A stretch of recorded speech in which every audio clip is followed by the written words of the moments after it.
ഇപ്പം ഞങ്ങൾ ചുമതലയെടുക്കും ആദ്യത്തെ വിവാദം കിറ്റക്സായി ബന്ധപ്പെട്ടായിരുന്നു. അവർ നമ്മളുടെ പ്രശ്നമൊന്നുമല്ല, അവരുടേതായ പ്രശ്നങ്ങളാണ്, അവർ പോകാൻ തീരുമാനിച്ചു. എന്നാൽ അവർ ഉന്നയിച്ചതിൽ വല്ല പ്രശ്നമുണ്ടോ എന്ന് ഞങ്ങൾ നോക്കി. ഞങ്ങൾ അവരെ ചീത്ത പറയാനോ ഏറ്റുമുട്ടാനോ അല്ല തന്നത്. ഉന്നയിച്ചൊരു പ്രശ്നം, പരിശോധനയ്ക്കൊരു ക്രമമില്ല. അത് ശരിയാണോ? അപ്പോൾ ഇന്ത്യയിൽ ഒരിടത്തുമില്ലാത്ത ഏറ്റവും ലേറ്റസ്റ്റ് സംവിധാനം നമ്മളിവിടെ ഏർപ്പെടുത്തി. കേസിസ്, കേരള സെൻട്രലൈസ് ഇൻസ്പെക്ഷൻ സിസ്റ്റം. എല്ലാ വകുപ്പുകളുടെയും പരിശോധനകൾ സോഫ്റ്റ്വെയർ ബേസ്ഡ് ആക്കി. ഒരു ഉദ്യോഗസ്ഥനും സ്വയം തോന്നി പരിശോധിക്കാൻ പറ്റില്ല.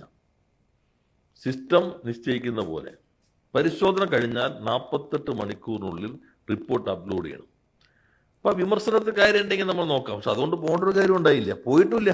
കാരണം അവരിപ്പോഴും പ്രവർത്തിക്കുന്നുണ്ട്, നേരത്തെ ഉള്ള സ്ട്രെങ്ത്തും ഉണ്ട്. ചിലർ വിചാരിച്ച് അവർ പൂട്ടിപ്പോയി, ഇവിടെ ഇല്ല എന്നാണ്. ഇപ്പോൾ മാധ്യമങ്ങൾ ഉണ്ടാക്കിയ പ്രതീതി അവർ പോയി. അവരുടെ ഇപ്പോൾ നിലവിലുണ്ടായിരുന്ന സ്ഥാപനങ്ങൾ ശാന്തമായി പ്രവർത്തിക്കുന്നു, അത്രയും ജീവനക്കാരും അവിടെ പ്രവർത്തിച്ചുകൊണ്ടേയിരിക്കുന്നു. എന്നാൽ അവർ മറ്റൊരു സംസ്ഥാനത്ത് പോയി അടുത്ത ഇൻവെസ്റ്റ്മെൻറ്റ് അവിടെ ആകട്ടെ എന്ന് തീരുമാനിച്ചു. അവർക്ക് സ്വാതന്ത്ര്യമുണ്ട്. അതധികം വൈകാതെ അവിടെ പ്രവർത്തനം ആരംഭിക്കട്ടെ എന്ന് ആശംസിക്കാനേ നമുക്ക് കഴിയുള്ളൂ.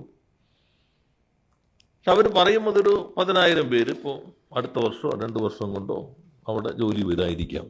നമ്മുടെ ഇവിടെ ജോലി ചെയ്യുന്നതിൽ അധികവും മൈഗ്രൻ്റ് ലേബേഴ്സാണ്. അവരുടെ ഒരു 10,000 പേർക്ക് ജോലി എടുക്കുമ്പോൾ 10,000 രൂപയാണ് ശരാശരി ശമ്പളം. അപ്പോൾ ഒരു വർഷം 120 കോടി ശമ്പളം കിട്ടാവുന്ന ജോലി അധികമായി ഇവിടെ വരാവുന്നത് മറ്റൊരു സംസ്ഥാനത്തേക്ക് പോയിട്ടുണ്ട്. സമ്മതാണ്. ഇപ്പോൾ വന്നിട്ടില്ല, അത് തുടങ്ങുമ്പോൾ വരുമായിരിക്കാം. കഴിഞ്ഞ വർഷമാണ് നമ്മൾ IBM ഉദ്ഘാടനം ചെയ്തത്, സെപ്റ്റംബറിൽ. ഒരു വർഷം കഴിഞ്ഞു. കഴിഞ്ഞ ദിവസം പ്രിൻസിപ്പൽ സെക്രട്ടറിയും ഞാനും IBM-ൻ്റെ സീനിയർ വൈസ് പ്രസിഡന്റ് ദിനേശ് നിർമ്മലുമായിട്ട് കൂടിക്കാഴ്ച ഉണ്ടായിരുന്നു. അദ്ദേഹം മുഖ്യമന്ത്രിയും കണ്ടു. ഓൾറെഡി 2,000 പേരെ റിക്രൂട്ട് ചെയ്ത് കഴിഞ്ഞു. ഈ വർഷം പകുതിയോടുകൂടി 3,000 പേരെ റിക്രൂട്ട് ചെയ്യും. ഒരാൾക്ക് ശരാശരി ഒരു വർഷം കൊടുക്കുന്നത് 20 ലക്ഷം രൂപയാണ്. 3,000 പേർക്ക് 20 ലക്ഷം രൂപ കൊടുക്കുന്നു എന്ന് പറഞ്ഞാൽ ഒരു വർഷം 600 കോടി രൂപ ശമ്പളം നൽകുന്ന ഒരു സ്ഥാപനം ഒരു വർഷത്തിനുള്ളിൽ കേരളത്തിൽ പ്രവർത്തനം ആരംഭിച്ചു കഴിഞ്ഞ് നടന്നുകൊണ്ടിരിക്കുകയാണ്. ഈ വലിയ എല്ലാ മാധ്യമങ്ങളും, ദൃശ്യമാധ്യമങ്ങൾ എത്ര സമയം കൊടുത്തത് അവിടെ പോയി തുടങ്ങണം, റിക്രൂട്ട് ചെയ്യണം. വേഗം തുടങ്ങട്ടെ, നമുക്ക് അതിൽ തർക്കമൊന്നുമില്ല. നമുക്ക് ഇതിൻ്റെ പ്രത്യേകത എന്താ? ഇത് ഹൈ എൻഡ് ജോബാണല്ലോ. അപ്പോൾ അവർ പറഞ്ഞ ഏറ്റവും ലേറ്റസ്റ്റ് റിക്രൂട്ട് ചെയ്ത ആൾക്ക് 28 ലക്ഷമാണ്. ക്യാമ്പസ് റിക്രൂട്ട് ചെയ്താൽ കൊടുത്തിരിക്കുന്നത് 28 ലക്ഷം. ആണോ? ഇത്തരം ജോബുകളുടെ പ്രത്യേകത ഇൻഡയറക്റ്റ് ജോബ് ക്രിയേഷൻ കൂടുതലായിരിക്കും. അവരൊരു അപ്പാർട്ട്മെൻറ്റ് വാങ്ങിക്കും, അവർ വാഹനം വാങ്ങിക്കും, അവരുടെ സ്പെൻഡിങ് കൂടുതലായിരിക്കും. അവർ പോകുന്നത് ഹോട്ടൽസ് വലുതായിരിക്കും, അവർ പോകുന്ന മോളുകൾ വാങ്ങിക്കുന്ന പർച്ചേസിങ് കപ്പാസിറ്റി കൂടുതലായിരിക്കും. കേരളത്തിൻ്റെ സമ്പദ്ഘടന ചലിക്കും, കൂടുതൽ ടാക്സ് കിട്ടും, കൂടുതൽ തൊഴിൽ സൃഷ്ടിക്കും. ഒരു ആൾക്ക് 3 ജോലിയെങ്കിലും സൃഷ്ടിക്കും, ഒരു മിനിമം വേജ് ഉള്ളത്. അപ്പോൾ ഒരു 9,000 വേറെ ജോലി സൃഷ്ടിക്കപ്പെട്ടിട്ടുണ്ടാവും ഇതിൻ്റെ ഭാഗമായി. അതാണ് പൊതുവെയുള്ള, ഞാൻ ഏറ്റവും ചുരുങ്ങിയാണൊക്കെ പറയുന്നത്. ശ്രീ സുമനൊക്കെ പറഞ്ഞാൽ അതിനേക്കാൾ കൂടുതൽ കുറേ ഡീറ്റെയിൽ ആയിട്ട് പോകേണ്ടതാണ് ഇതിൻ്റെ കാര്യങ്ങളെന്നാണ്. മിനിമം ഒരു 3 എന്ന് പറഞ്ഞാൽ തന്നെ അത്രയും. കേരളത്തിൽ ഏതെങ്കിലും ഒരു മാധ്യമം ശ്രദ്ധേയമാകുന്ന രൂപത്തിൽ ഇത് നിങ്ങളുടെ മുൻപിൽ കൊണ്ടുവന്നിട്ടുണ്ടോ? നമുക്ക് കേരളത്തിന് വേണ്ടി ഇനി മാറേണ്ട ഒരു വിഭാഗം മാധ്യമങ്ങളാണ്.